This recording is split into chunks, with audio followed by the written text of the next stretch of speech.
сәлеметсіңдер ме оқушылар? Бүгін 4-ші сыныптың 15-ші сабағын өтетін боламыз. Алдымен каналға тіркеліп, лайк басып қоюды ұмытпаңдар. Бүгінгі тақырыбымыз көркем мінез дегеніміз не? Мәтін туралы не білемін? Мәтінге тән белгілерді есіме түсіремін, дұрыс құрастырылмаған мәтінді өңдей аламын. Бірінші тапсырма: екі бөлікті салыстыр, қай бөлік мәтін, неліктен дәлелдеп көр.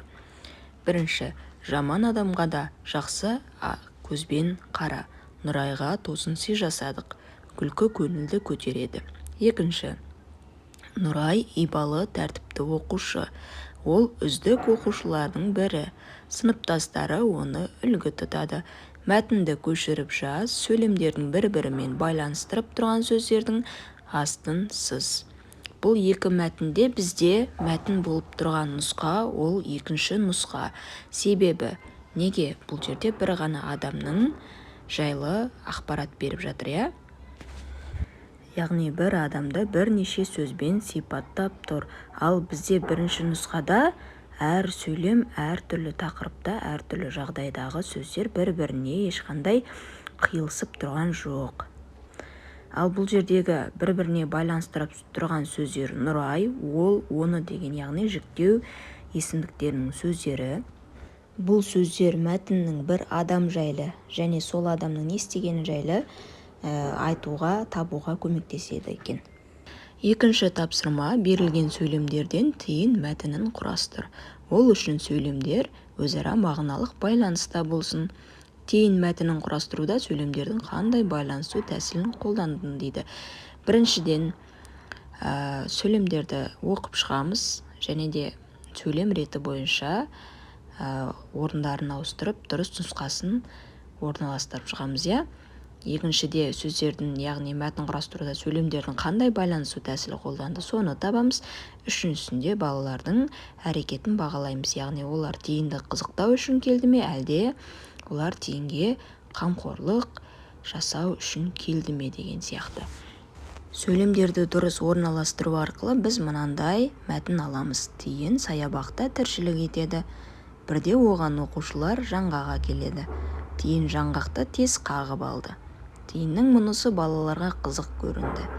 Олар тиынды үнемі азақтандырып тұратын болды.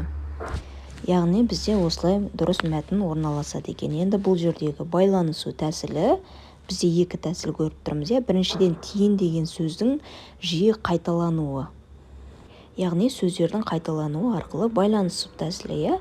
Екіншіден, тиын, оған, олар деген сияқты жіктеу есімдіктерін де айтсақ болады екен.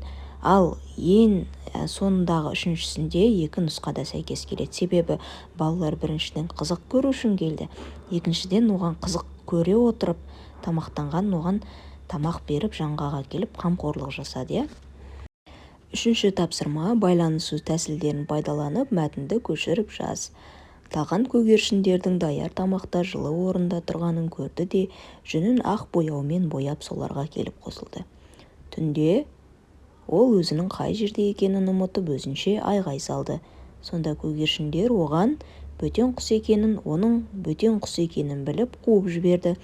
Бұдан кейін таған өзінің жолдастарына келіп қосылды. Жолдастары жүні ақ болған соң танымай қуып жіберді. Осы қалпымен ол көгершіндерге де қосылмай, өз жолдастарына да қосылмай көрген күні харам болды.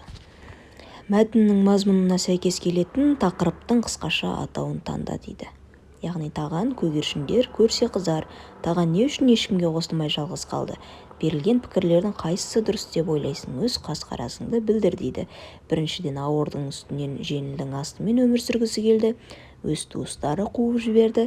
Болмаса барға қанағат етпеді деген үш нұсқа бар екен. Және де өз пікіріңді мен бұл пікірмен келісемін себебі деп, яғни мен бұл пікірмен келіспеймін себебі деген секілді дәлелдер келтіреміз. Біріншіден, көп нүктенің орнындағы сөздер жаңағы айтып кеткендей, ол, оның, ол деген, яғни жіктік есімдіктерінің сөздері екен. Ал бұл тақырыпқа жалпы таған деген тақырып қойсақ болады. Және де тағанның істеген қылығына қарай көрсе қызар деген тақырыпты да қойсаңдар болады. Ол өз таңдауларын. Ал үшінші тапсырмада бұл жерде ауырдың үстімен жеңілдің астымен жүргісі келді, болмаса барға қанағат етпеді деген екі нұсқа сәйкес келеді. Неге? Себебі мен бұл пікірмен келісемін. Себебі ол біріншіден көгершіндердің жақсы өміріне қызықты да, сол үшін арамдық жасап, жеңілдің астымен ауырдың үстімен жүргісі келіп, түсін бояп соларға қосылды. Бірақ та өзінің қылығының арқасында ол жақтан да қуылды және де өз ортасына да қосыла алмады. Екінші нұсқамен келіспеймін, себебі ол нұсқада егер ол түсін ақ түске бояп алмаса, туыстары оны жайдан жай қуып жібермейтін еді. Ал үшіншіден барға қанағат етпеді. Яғни ол көгершіндерге емес, бірден өзінің ортасына, жолдастарына қосылса, сол өмірге риза болып, онда жолдастары қуып жібермес еді.